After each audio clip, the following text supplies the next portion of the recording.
இறக்காமம் கோட்டக்கல்வி வலயத்திற்குட்பட்ட 5 பாடசாலைகளின் அபிவிருத்திக்காக 11 மில்லியன் ரூபாய் ஒதுக்கீடு மேற்கொள்ளப்பட்டுள்ள நிலையில் குறித்த பாடசாலைகளில் புனரமைப்பு நடவடிக்கைகள் இடம்பெற்று வருகின்றன. வகுப்பறை கட்டிடம், கூரைகள், கழிவறை, பாடசாலை கட்டிட புனரமைப்பு பணிகள் போன்றன முன்னெடுக்கப்பட்டுள்ளன.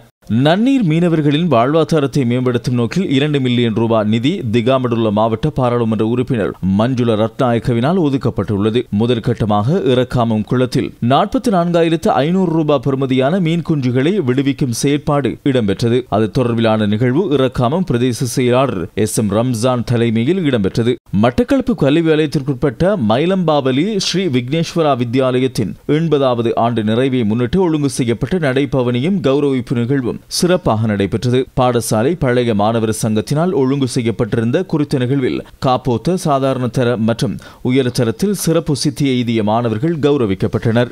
கல்முனை பிராந்திய பொதுமக்கள் பாதுகாப்பு குழு ஒன்று கூடல் கல்முனை போலீஸ் நிலைய பொறுப்பதிகாரி ரஸ்மின் ஃபக்கீர் தலைமையில் இடம்பெற்றது. சிறுவர் பாதுகாப்பு குறித்து விசேட கலந்துரையாடல் இடம்பெற்றதுடன் கல்முனை பிராந்திய உதவி போலீஸ் அத்தியட்சகர் MK இப்னு அசார் கலந்து கொண்டு பல்வேறு விடயங்களை தெளிவுபடுத்தினார்.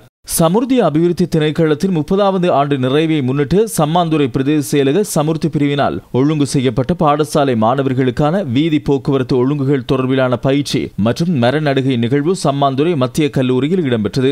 சம்மாந்துறை பிரதேச செயலாளர் LM ஹனீஃபா தலைமையில் இடம்பெற்ற நிகழ்வில் அம்பாறை மாவட்ட மேலதிக அரசாங்க அதிபர் S ஜெகராஜன் பிரதம அதிதியாக கலந்து கொண்டார்.